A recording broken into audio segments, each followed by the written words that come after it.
Alright, ladies and gentlemen, it is Natlan time. Or at least it's gonna be not really Natlan time, because in a few days we're gonna be going to Nod Cry. And I feel like with all the stuff that Natlan has done and how it tore the community apart like two different assholes, when you're basically just going in too damn hard and you basically made it a gape.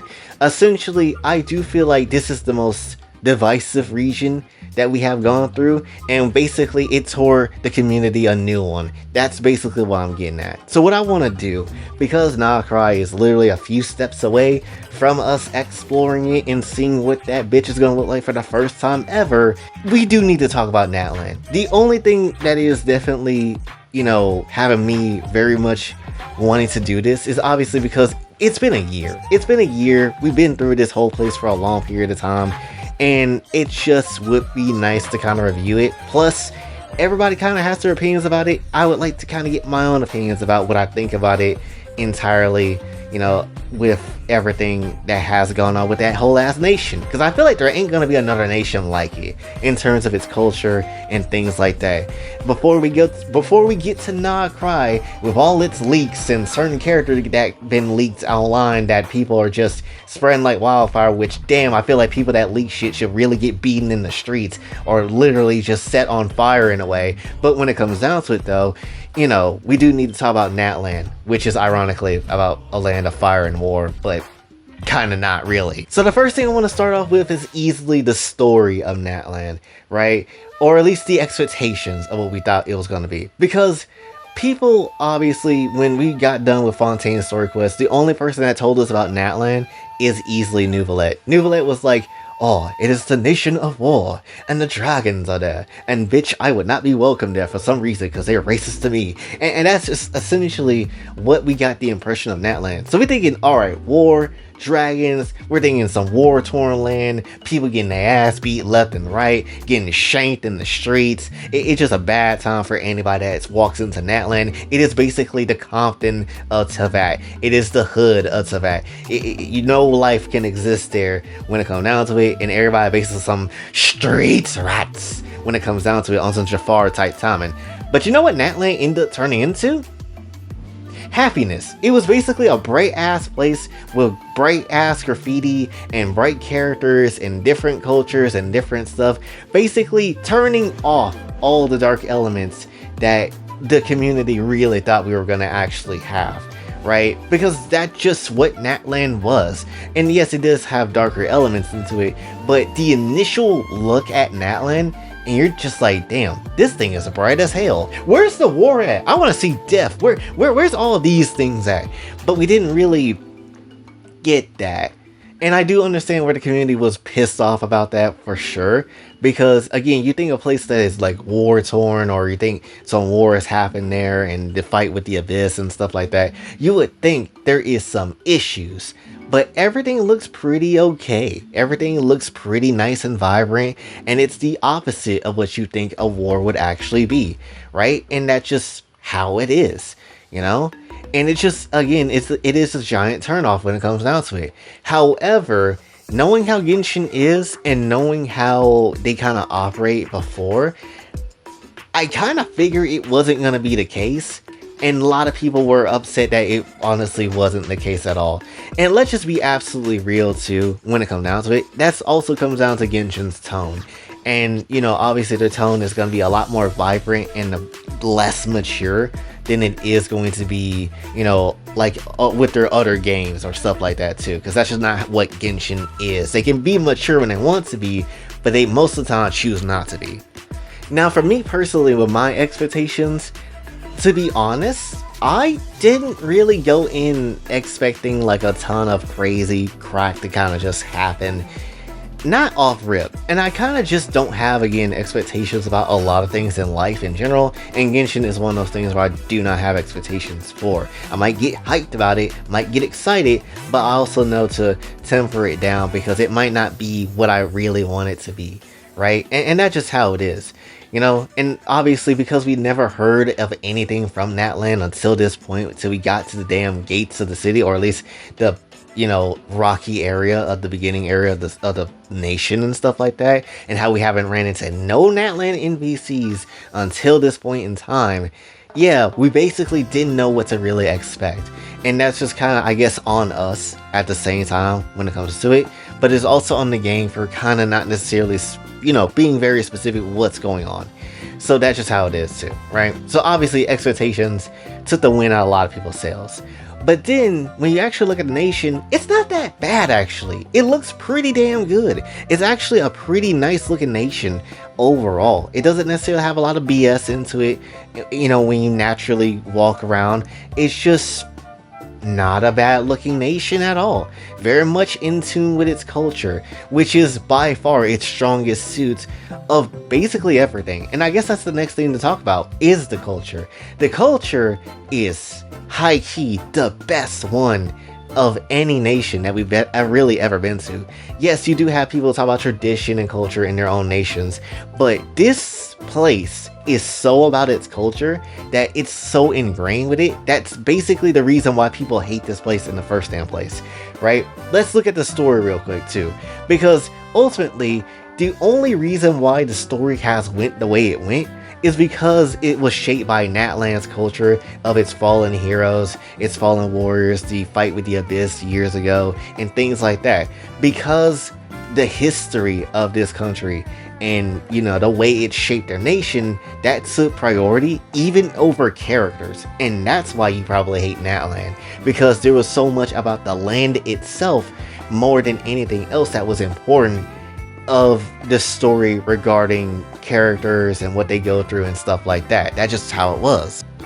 There will never really be another nation that is just as ingrained with their culture and stuff like that than Natlan really was. There ain't gonna be another place into that where we get to see, people actually just going hard and having pride in their nation and in their tribes, and basically having their culture being the forefront of everything, because that's what it is.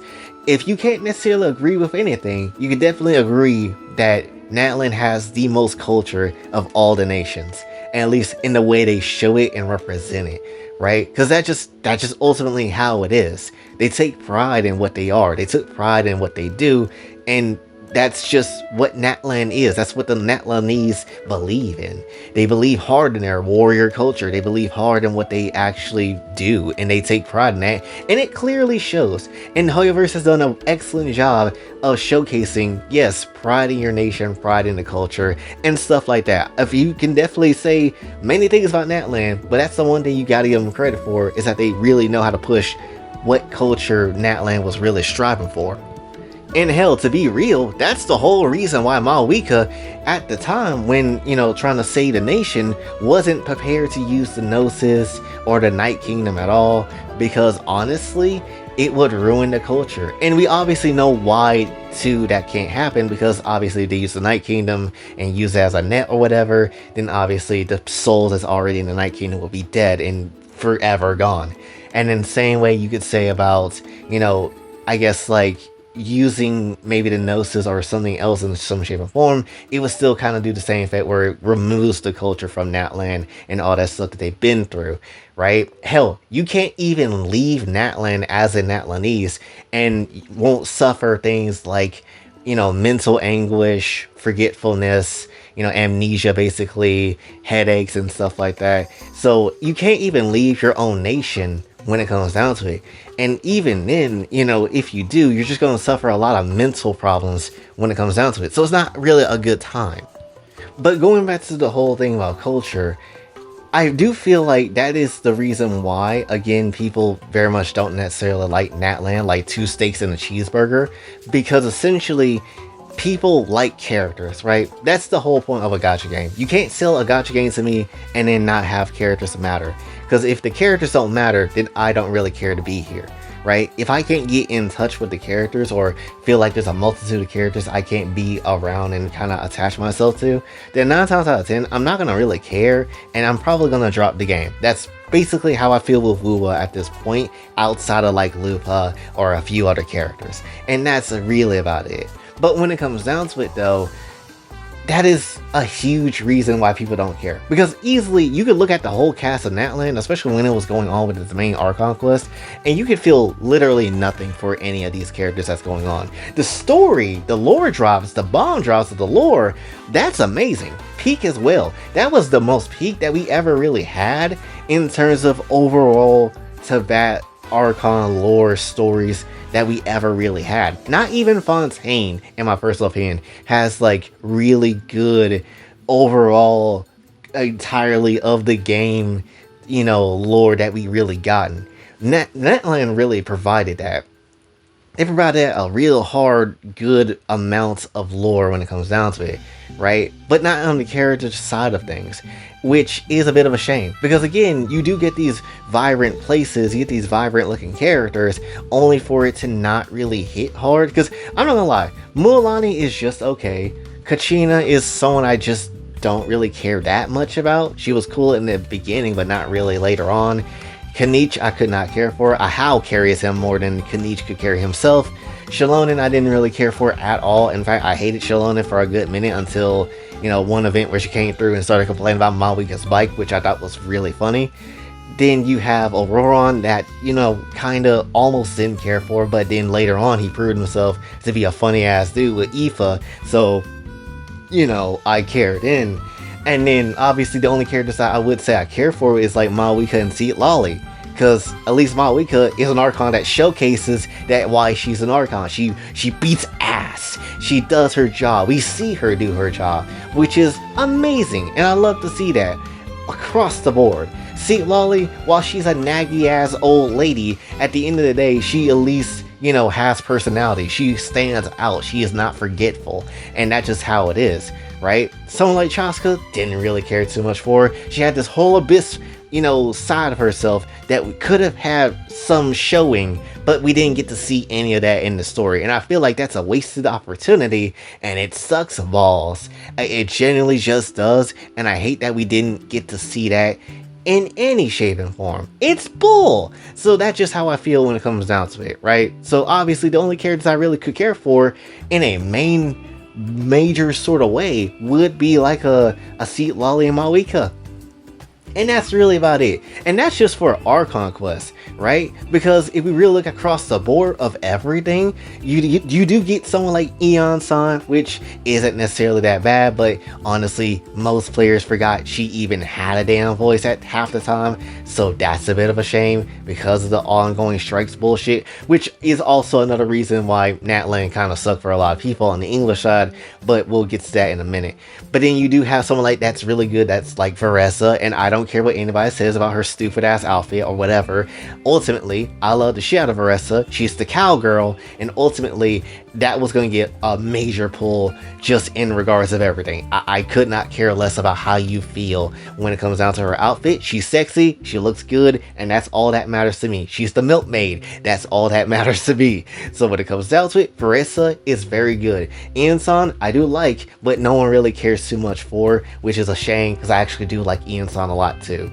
But when it comes down to it though, that's really about it when it comes to characters. There's not really much you could really feel out until maybe later when they actually shine a bit more in certain areas and certain events after the Archon quest, which is a bit weird because you would think you need to like these characters in the Archon quest and all that sort of stuff, but you don't, and it's super strange and it's confusing, right? Obviously the captain was amazing. He was peak. Man challenged the Shade of Death, which by the way, the Shade of Death existed, hello, which was pretty damn crazy. And obviously the captain was goated, but he's sitting on his throne now, and that's just kind of how it is. We don't know if he's coming back or not. The Shade of Death, when we first saw that eldritch looking ass eyes in the sky, that was the coolest thing I've ever seen. It was one of the coolest things Natlan ever really did, right? Outside the fact that Maui could punch the damn sky and showcase the real sky, which that was the most insane moment to me in the entirety of Natlan. But when it comes down to it though, You can't sit here and say that Natlan was a flop. You can't say in story, you can't say it wasn't a flop. You can say about its characters, you can even say about its exploration, which we'll get to. But when it comes down to it, in terms of the lore that we received in Natlan itself, you cannot sit here and straight face tell me it was a flop and we didn't learn anything. Because this is the most amount of knowledge we have ever learned about Teyvat as a whole than any other nation before. And that's just how it is. That's just how I feel when it comes down to it. Saw the fake sky, broke past the fake sky to see what's actually out there. Got to see the shade of death, and really this whole 5.0 cycle, we got to see the shades of death, or not just the shade of death, but like all the other shades entirely, and just the craziness that ensued, right? Basically got to see, like, you know, what actually the Seelies are, which are angels, which is also pretty dang crazy, right? Got to know what elemental energy actually is, what it's derived from, phlogiston, and then basically kind of also realizing that, oh, elemental energy is kind of whack, considering that there's other powers that is older than that. So, you know, there's a lot of stuff that kind of went down when it comes down to Natlan, you know? And that's just covering, obviously, the main story stuff. I even get into, like, the world quest with Little One, or Sola, I like to call my damn game. And that's just how it is, right? So there's plenty of lore implicated stuff that is just good, and you can't sit here and say that it was shit or it was, you know, a flop, because it was really damn good. So I'm not gonna sit here and allow people to sit here and just be like, oh, Natlan's story was ass.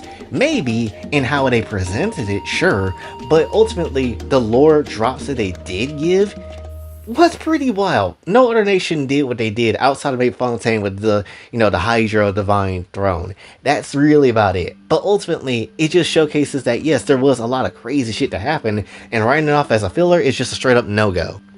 But let's really talk about one other big thing that really affected Natlan and what people thought about the place. And that is the voice actors. Obviously, if you paid attention to anything on this channel or anything Genshin related at all, you would know the voice acting strike with SAG-AFTRA and all that stuff was a hella big factor as to why this country sucked ass for what it did and things like that. Morale, after finding out what the strike was doing and how it was messing up non-union voice actors and stuff like that, obviously played a huge part as to why Natlan wasn't necessarily good. Like, you did have voices, certain people voicing stuff that were okay, they were fine, they were still present in the patches, and, you know, nothing bad was going on.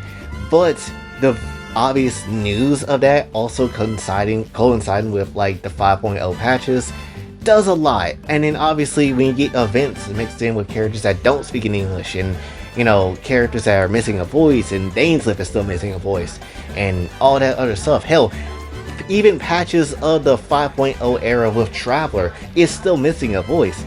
It can definitely leave a sour taste in a lot of people's mouths. It's not a good time.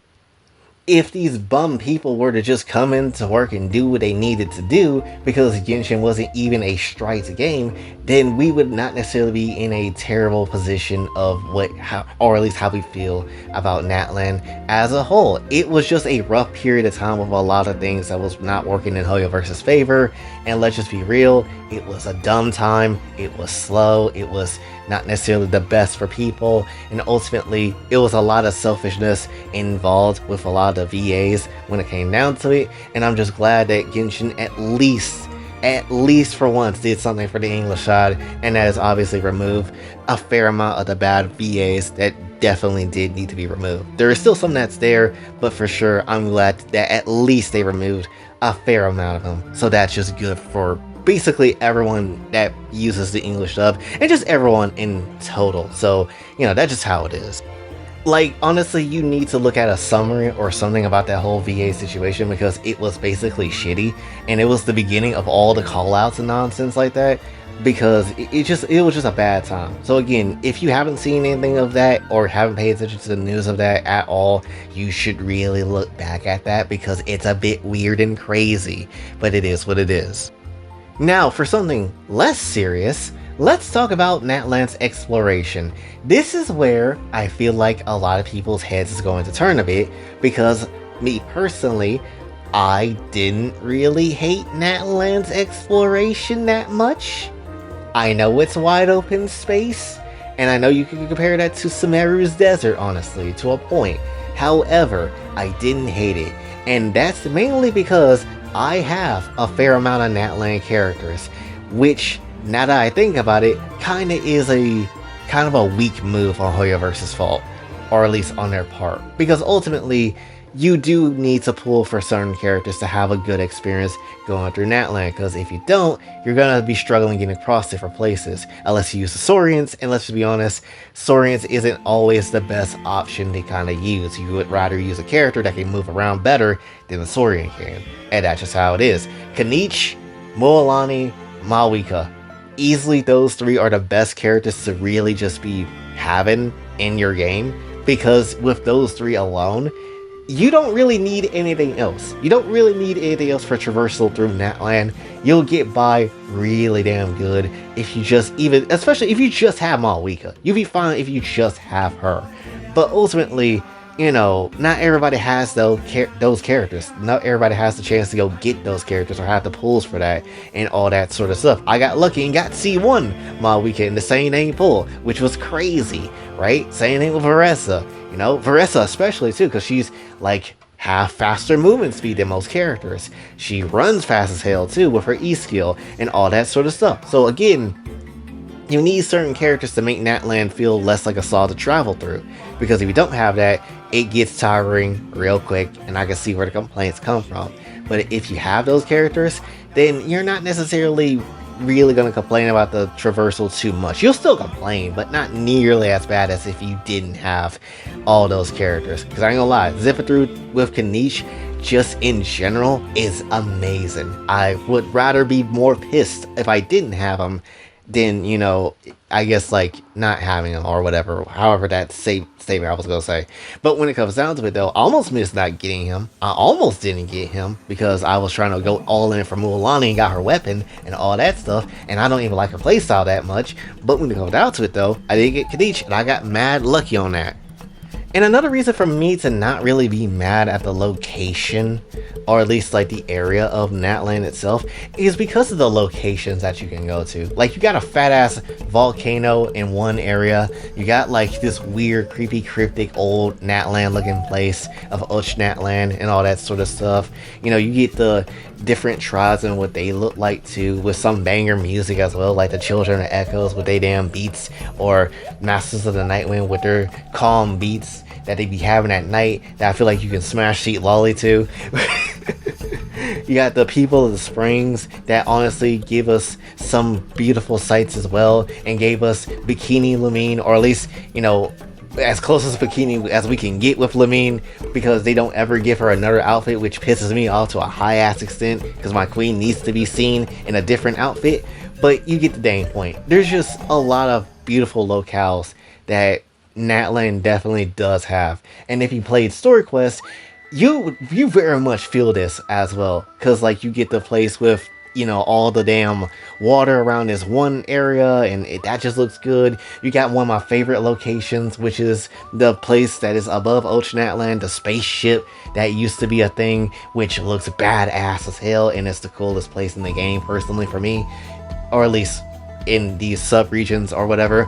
Then essentially you get inside the volcano and you get to see this cracked sky where the dragons used to live and all this sort of stuff. It was dope as hell. By far some of the coolest set pieces that Genshin does have, especially if again you played the story quest or the world quest with Little One and you saw the ending of that and how he could basically blow the hell up of all of Natlan and turn it all into phlogiston, which is crazy. The fact that that's an actual idea that they have for an ending of the game, kinda. But when it comes down to it though, obviously you can't really do it, but still, it's just crazy that you can have that to happen. And I did do that shit was wild, but you get the dang point.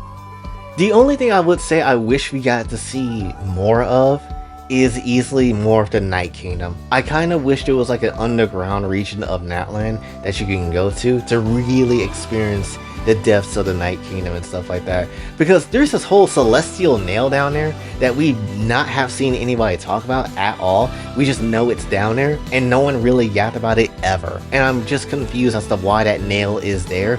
What did, you know, they, well, granted, they've been attacked by the Abyss, so I assume they threw down the nail, try to, you know, do something with that. But still, we don't necessarily know for sure. So what the hell is that celestial nail doing down there? I got no damn clue. But the Night Kingdom, I feel like it's a missed opportunity that we didn't really get to explore much of. We got to go to it, but we didn't really explore it nearly as much. I would like to have kept that place just to explore in general, which is again a bit of a shame. So that's just how it is for me. And also, I do feel like we should talk about the stuff that happens around Natlan, mainly the stuff of like 5.0 in general, which honestly, there's two things I really think that I want to yap about, which is obviously the shades of the Heavenly Principles, and you know, obviously the trail that went with that, and obviously one of the bigger characters that we were trying to look for like the longest of time since Fontaine ended with his Archon quest, which is Skirk. By far, those two big things were like the biggest things for me, right? Outside of, you know, getting the cowgirl Varessa. But when it comes down to it though, let's start off with the Shades. The Shades is easily by far one of the more hypest things that I've ever really seen. Because the Shade of Death is out here, bodying birds. The Time Shade basically just kind of just not really caring about much of anything, and how Venti also had their interactions with the Shade of Time and how they've been linked together for a lot of the damn time, and we kind of get to see how that kind of goes in, you know, this latest patch with Anefa and the whole last summer event and stuff like that too, and how he blew the marriage of Arya off the timeline, which is still crazy that Venti did that shit. Then you also have like obviously, you know, Rhine daughter kind of being combined with Naberius, the Shade of Life. And then you basically get to see that, oh, one of them is not here, the Shade of Space, Osmode, we got to learn the name of, and essentially they're going off to be with their new master, whoever the hell that might be, which might be Paimon, but dear gosh, I really hope it's not. Essentially, there's a lot of cool stuff that ends up happening here. And they really are just setting up this next part of the story to be some of the hypest shit that possibly can be. That we're going to see some wild and stuff. And if the leaks are true, which unfortunately I have stumbled upon them, which is an annoyance in itself, it does look like we're going to end up seeing some really cool characters come through in some shape and form. And honestly, I guess I can make a brief little mention to this. I hate the hell out of leaks. Again, leakers need to burn. They need to burn so damn bad. But what Brand Online talked about today too, if you have seen his recent video about leaks and stuff like that, I know exactly what post he's talking about. I know exactly what account he's talking about. I know all of that shit. I've seen it. I hate that I've seen it. I didn't look at it too long because I didn't want to know, but I did see the name, and I do hate the fact that yes, that is a character that looks like it's going to be geared up for the lunar patches, which is gay as hell that it came from a bum ass Twitter post from a boy on Twitter that can't necessarily literally shut his ass up for 5 seconds. I hate it to bits because they leaked something else with Colabina's eyes, and I just hate it to bits. I really do. So when it comes down to it, I understand that pain that Brand has, because it's the same pain I've been wanting to not see for the longest period of time either. It's gay as hell, it's stupid. People honestly that do leaks should have their account literally banned if they find out what account that comes from. I'm not joking, that is literally how that should be. But when it comes down to it though, I am still hyped up for the Nah Cry patches, hyped up to see what we're gonna get, and that's just genuinely how it is. But then also at the same time, we did get Skirk this patch, and Skirky Kirk is crazy work. She genuinely just is by far one of the most interesting looking characters that we ever really received in the entirety of the game, and easily one of the characters that I was just down for. Not gonna sit here and lie, I was down for her the moment we ended up seeing her for the first time, and the moment they said that yeah, basically she's becoming playable, yes, I was down for it a lot. Extremely so, because this is the one character that has literally nothing to do with Savat outside the fact that Sertology was here. That's literally basically it. They have nothing to do with Savat whatsoever, and the fact that they are just kind of dipping off this world or dipping off to other places, traveling through the abyss, training the traveler at one point in time, it was just a crazy cool experience that I can't really get too mad at. Right? I know there's complaints about the NPCs and how they look like in Skirk's Quest and all that sort of stuff. I get that. But at the same time, Skirk is just cool. She shatters reality when she does her burst and ultimate and just regular attacks. I don't think there's anything cooler than that, honestly. That's just genuinely how it is. I love when characters break reality in their attacks and stuff like that. Really showcasing how powerful they are. And considering that she's also going to be, at some point in time, quotes, to be had the power to command the stars, it's just lit. It's just really damn cool. I can't get mad at it for 5 seconds. So ultimately, if I'm gonna be real, Skirk is easily by far one of the cooler characters in the game. She genuinely is. Ultimately though, the entirety of the 5.0 cycle, Natlan as a whole, I didn't hate what it was. In all honesty, it was by far maybe like the second best region in the entire game to me. And I would give it like maybe a 9.5, maybe 9.3. Because yes, there's obviously gonna be issues, and while it wasn't necessarily the greatest patch of, at least patch history of all time when it comes down to it, it did give us a lot of things that to really think about story-wise, character-wise, of how they're going to go about characters, and really seeming like how they're going to, get people to rely on characters mixing with other characters, and that's what they were preparing for. Even with Anefa's quest and stuff like that, Anefa herself is a cool character that I really do appreciate and like, because she's a robo maid, and who doesn't like robot women and maids? In general, they're just peak as hell in anime. That's just how it goes, and ultimately, hell, if you really even want to look at things on the dev side, you did get the 5-star selector thing, so that's not necessarily a bad call either. There's a lot of negatives that you very much put into it, but honestly, I didn't really want to focus too hard on it outside of a few things. But when it comes down to it, I didn't hate Natlan for what it was. Sure, it could be done better, but ultimately it wasn't necessarily that bad. We got to actually see and feel the effects of war that Inazuma was missing, and that was a really cool time, honestly. You could very much nitpick and complain about the parts that were slow, whatever, but ultimately you did get to at least experience the war. You get to see an Archon actually do something for their people, and that's just how it is. So ultimately, I actually don't hate Natlan. And even with the fact that Malwika still has the Gnosis, and how the hell is she gonna get the Gnosis off for her, we got no clue. But still, it is a cool time. So ultimately, I think Natlan does rest maybe at like a 9.5 or a 9.3 to me. And with that being said, all sailing and awaits us to Na'Cry, essentially. I'm very much excited for what's going to happen. I'm very much ready for it. I'm pretty sure at this point, I think I am going to pull for Llama, because she does hit kind of hard. She does look kind of good, right? And honestly, I kind of just think she's kind of worth it in my personal opinion. Hopefully I don't have to blow my entire load on just trying to pull for her, but we'll see. I'm down to 50-50, so maybe this third 50-50 will get her to come home with the Radiance or something. I don't know, but we'll definitely see when it comes down to it. But hopefully still you did enjoy this video. If you did, be sure to like, share, subscribe, hit the bell notification on your way out. Also follow my socials, and if you like to donate to the channel, Kofi and Cash App is available as well. Again, you don't know how much that would mean to me if you do. And until then, it's my boy Jay, signing off. Have a blessed day.